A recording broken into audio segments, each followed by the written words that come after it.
But we refuse to believe that the Bank of Justice is bankrupt.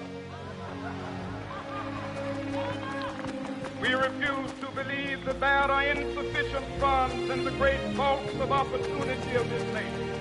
So we've come to cash this check, a check that will give us upon demand the riches of freedom and the security of justice.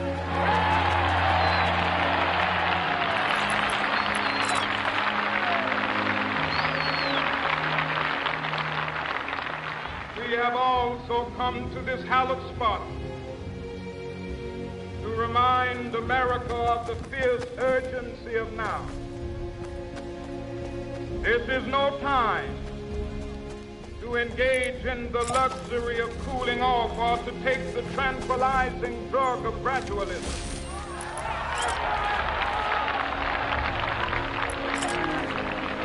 Now is the time to make real the promises of democracy. Now is the time to rise from the dark and desolate valley of segregation to the sunlit path of racial justice. Now is the time to lift our nation from the quicksands of racial injustice to the solid rock of brotherhood. Now is the time to make justice a reality for all of God's children. It would be fatal for the nation to overlook the urgency of the moment. This sweltering summit of the Negro's legitimate discontent will not pass until there is an invigorating autumn of freedom and equality. 1963 is not an end, but a beginning. Those who hope that the Negro needed to blow off steam and will now be content will have a rude awakening if the nation returns to business as usual.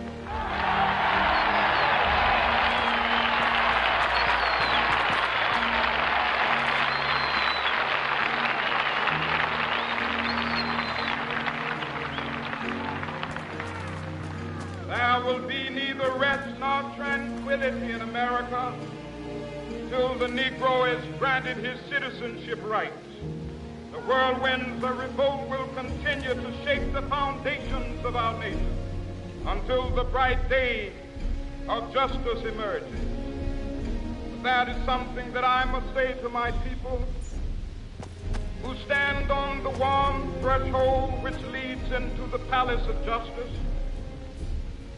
In the process of gaining our rightful place, we must not be guilty of wrongful deeds. Let us not seek to satisfy our thirst for freedom by drinking from the cup of bitterness and hatred.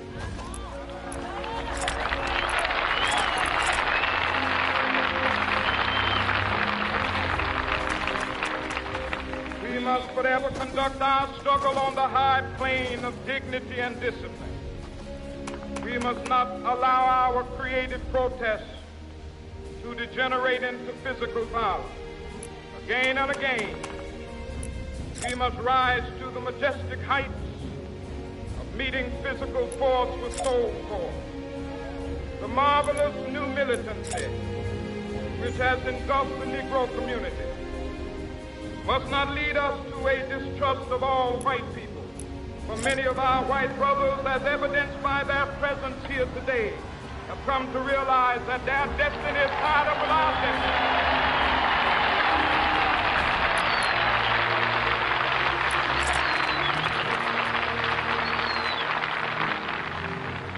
They have come to realize that their freedom is inextricably bound to our freedom.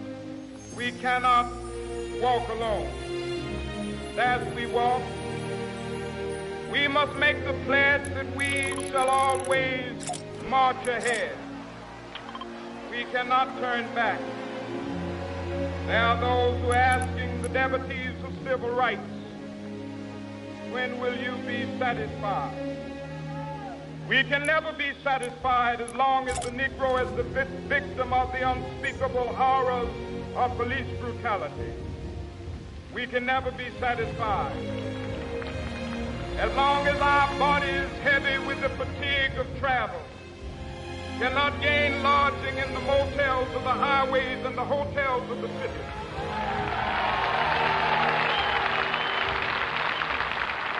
We cannot be satisfied as long as the Negro's basic mobility is from a smaller ghetto to a larger one. We can never be satisfied as long as our children are stripped of their selfhood and robbed of their dignity by signs stating for whites only.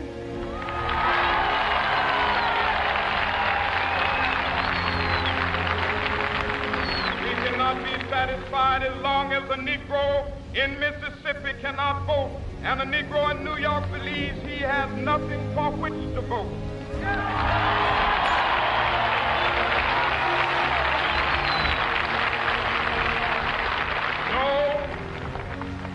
No, we are not satisfied, and we will not be satisfied until justice rolls down like waters and righteousness like a mighty stream.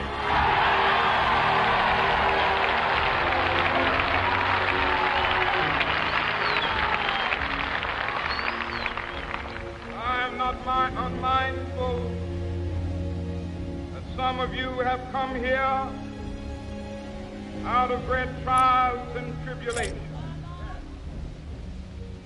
Some of you have come fresh from narrow jail cells.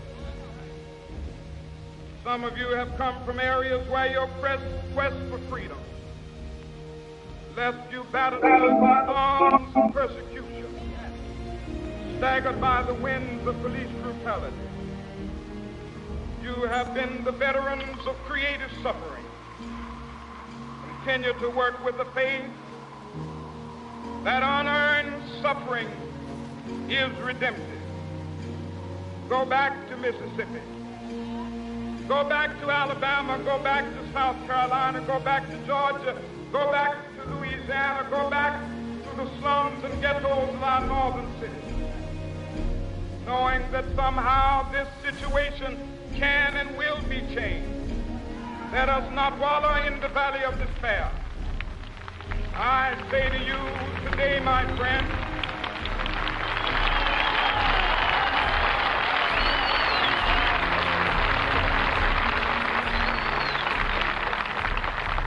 so even though we face the difficulties of today and tomorrow, I still have a dream. It is a dream deeply rooted in the American dream. I have a dream that one day this nation will rise up, live out the true meaning of its creed. We hold these truths to be self-evident that all men are created equal.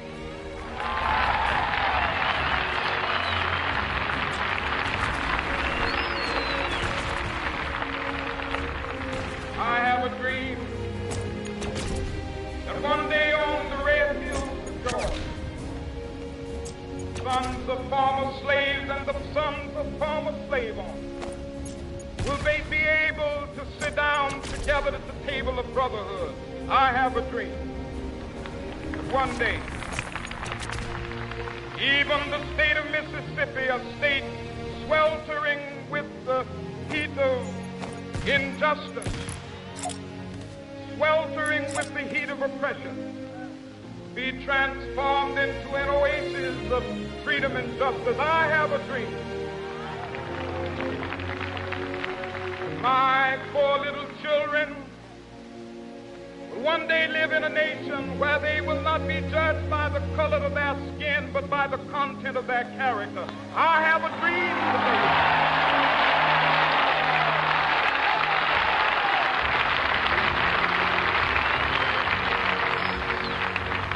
I have a dream that one day down in Alabama with its vicious racists, with its governor having his lips dripping with the words of interposition and nullification, one day right there in Alabama, little black boys and black girls will be able to join hands with little white boys and white girls as sisters and brothers. I have a dream today.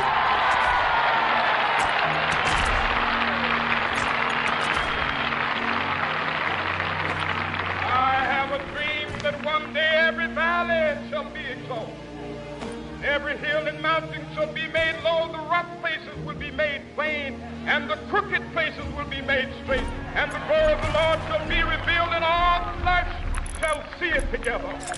This is our hope. This is the faith that I go back to the South with. With this faith, we will be able to hew out of the mountain of despair a stone of hope. With this faith, we will be able to transform the jangling discords of our nation into a beautiful symphony of brotherhood. With this faith,